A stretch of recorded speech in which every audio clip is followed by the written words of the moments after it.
Simple zamanlar гомуми фактларны tasvirlay торган zaman, һәм шулай ук гадәтләрне күрсәтә торган zaman, һәм эш хәлнең кабатланучан рәвештә баруын аңлата. Аерылып торуы гади формада эш хәлнең вакыт белән бәйләнеше күрсәтелми. Эшләрнең башлануы яки тәмамлануы бу заманда мөһим түгел. Present simple – хәзерге гади заман. Әлеге заман көндәлек гадәтләрне, фактларны белдерә. Һәм графикта күренгәнчә, X белән билгеләнгән тамга ул менә нәкъ көндәлек кабатланып торган эшләрне, гадәтләрне, фактларны күрсәтә. Әлеге заманның ясалышы бик җиңел. Иң башта субъект кулланыла. Әгәр дә субъект I, you, we, they дигән алмашлыклары белән башланса, алардан соң төп фигыль кулланыла. Әгәр дә җөмлә he, she, it дигән өченче зат алмашлыклары белән башланса, алардан соң төп фигыль һәм шулай ук фигыльгә s яисә es дигән кушымча ялгана. Мисалларны карап үтик. I always eat чак-чак. Мин һәр вакыт чәк-чәк ашыйм. Ягъни монда ниндидер гадәт күрсәтелә.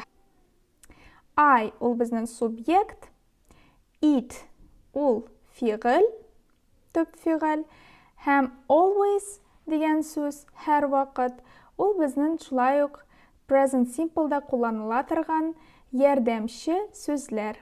Икенче мисал. She lives in Kazan. Ул Казан шәһәрендә яши. She өченче зат алмашлыгы. Алмашлыктан соң live дигән төп фигыль килә һәм төп фигыльгә s кушымчасы ялгана. Әлеге җөмлә шулай ук фактны белдерә.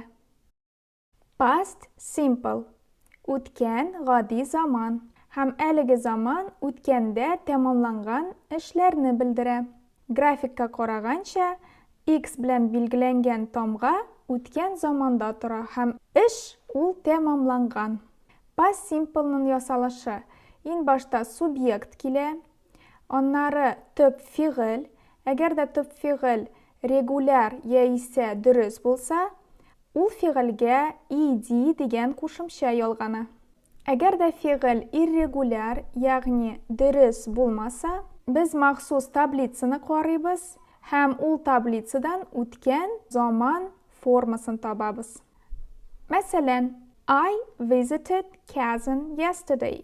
Мин кичә Казанга бардым. I ул субъект, visit бардым, күрдем, карадым дигән мәгънәдә фигыль, төп фигыль. Һәм ул фигыль безнең дөрес. Шуңа күрә без ул фигыльгә ed дигән кушымча ялгыйбыз. Икенче җөмлә. I made чак-чак last night. Мин кичә төнлә чәк-чәк ясадым. I субъект, төп фигыль монда make, ләкин ул дөрес түгел. Шуңа күрә без таблицадан икенче үткән заман формасын табабыз. Make-ның үткән заман формасы made була. I made чак-чак last night. Мин кичә төнлә чәк-чәк ясадым. Димәк, бу үткәндә тәмамланган эш.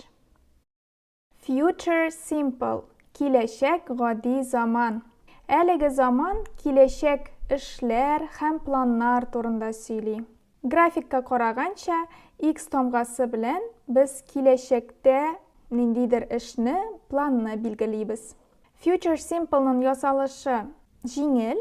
Иң башта субъект килә, субъекттан соң will дигән ярдәмче сүз һәм әлеге сүздән соң фигыль, төп фигыль килә. Мисалларга күчик. I will make чак-чак next week. Мин киләсе атнада чәк-чәк әзерләячәкмен.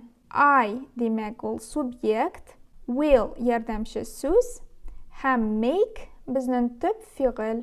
Һәм әлеге җөмлә киләчәктәге эшне күрсәтә. Икенче мисал. I will go to Kazan tomorrow. Мин иртәгә Казанга барачакмын. Субъект I, will ул ярдәмче сүз һәм go төп фигыль. Һәм әлеге җөмлә киләчәктәге планны, эшне күрсәтә.